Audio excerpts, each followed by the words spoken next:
So, symptoms with an Achilles that are typical would be a type of pain where you might not feel it when you are moving around, but you might feel it after rest. So, you can get a little bit of pain when you start an activity, but typically we warm up into that activity and it feels quite comfortable.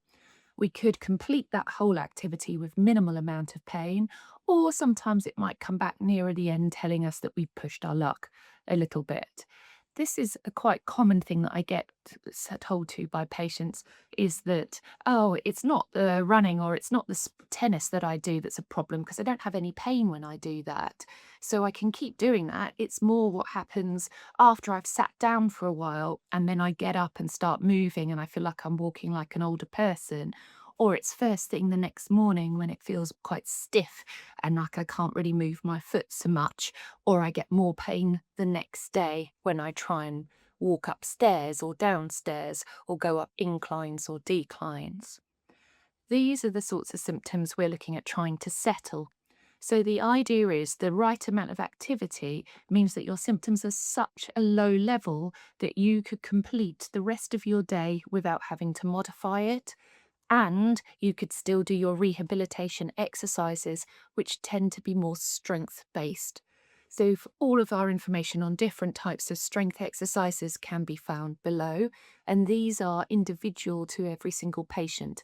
So, some people might be on holding and not moving, some people might be doing exercises on two legs, one leg with weight in gyms with gym equipment. It's a complete varied picture. So if you don't know what the right rehab exercises are for you, again, please reach out to a practitioner and get that assessment for you. So they were talking about symptoms being at such a low level that you're able to do those exercises. There isn't a, oh, because I did um, a run yesterday, I can't do my exercises today because it's too sore, or I could do them, but I can't push the weights up higher or do more repetitions of them because it's been too sore. What we're trying to do with an Achilles rehab is gradually get that Achilles to be able to cope with more activity by increasing the calf strength. So, to increase calf strength, first of all, we need to calm things down, and then we need to build up the amount of activity you can do at the same time building up the amount of strength of calf and Achilles so the Achilles becomes more robust for that activity. So if you're not able to build up and progress those strength exercises, you're just on a maintenance and they've stayed the same for a number of weeks or months, you are not at the right level. That level of activity needs to be lower. When we're looking at pain, we can look at it from a score out of 10. That's quite a common type of way of looking into pain, and it can be put into like a traffic lights. So if you're 1, 2, or 3 out of 10, it's a green traffic light. The middle section's more amber, and if you're at the higher top ends, so your 7, 8, 9, 10s, you're in the red zone. So that's a really common thing that's used within medical practitioners, whether that's physios, doctors, or other healthcare practitioners. And we're looking at trying to keep you in that green zone. If you start going into the amber, the yellow middle zone, then that's a warning sign that you've probably done too much. I quite like calling it my niggle rule. So it's only a small amount of niggle that you feel. So for me, that's really a 1 or 2 out of 10 at the absolute most. So enough that you could have done that activity. You can walk away from it without limping. You can continue your next 24 hours worth of plans with no modification. And at rest or when you get up from rest, it's not taking your mind away from what you're doing. You're not having to concentrate on your Achilles or pain. So it's about editing the amount of sport or activity or time on your feet to help reduce everything down to that 0 to 2 out of 10. So things that you might not consider is it might not just be that sporting activity, it might be everything else you've done that day. So it could be you've gone and done a gym class where you're jumping about and doing various different things, then you've gone and gardened, and then you've had to walk the dog, and the following day you're now at work and you're on your feet moving back and forth. They are all load on that Achilles. So it might be that they're all not bad things, but how do you start to spread that out? So if I'm doing a high load gym class day, I don't do a longer dog walk. I go to a dog park and throw the ball, for example.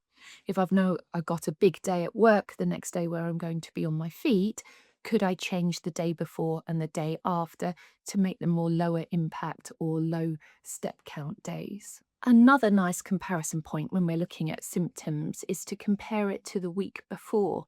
So if we're sitting there on a Wednesday thinking, oh, how's it been over the last 7 days compared to this 7 days? Actually, I'm on a slippery slope where I'm not able to do as much and my symptoms are increasing.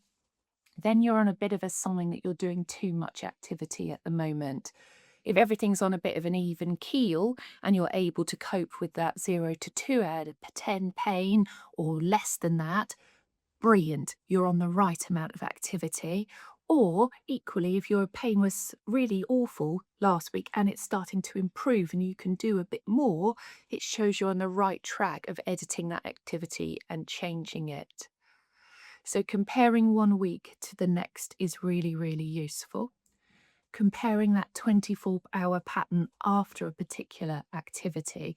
So I've always done this, played tennis on a Tuesday. How do I feel for the next 24 hours compared to a Thursday where I might be going to the gym and lifting weights? How do I feel for the next 24 hours? So you can then see, have we got a cause and effect with particular activities or busy days?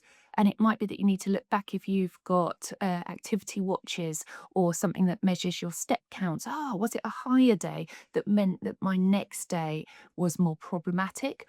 Or the opposite? Was I more sedentary and I felt stiffer when I was getting up and moving that day? So I had more symptoms on a sedentary day, is probably telling you what you've done for the day or two before has increased that stiffness feeling or pain.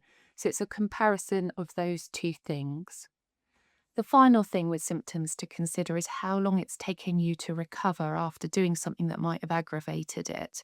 So typically, when we first start off, like we said, a bit grumbly, a bit niggly, and you can ignore it, maybe get over your activity, live with that background pain, carry on like normal. But if you're noticing that the amount of time it takes you to recover from that flare up of symptoms after doing something is gradually getting more and more. So I go for a run, it takes me 3 days to calm down. Now it's calmed down, brilliant, I can go for a run again. And then the next time it's now taking 4 days, or it's now 4 out of 10 pain instead of 2 out of 10 pain for 2 or 3 days.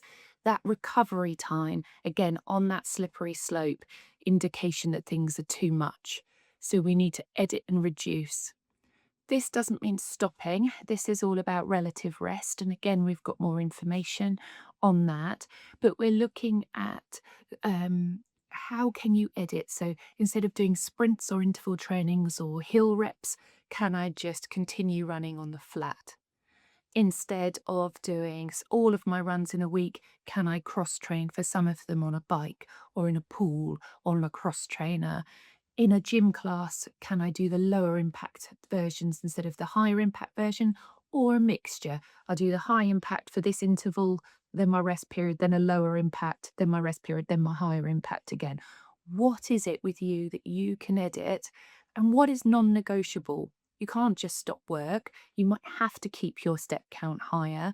So then what is something you can manipulate? Can you perch instead of stand more at work? Can you change your footwear? Can you be taking things that you might be able to delegate to different people, for example?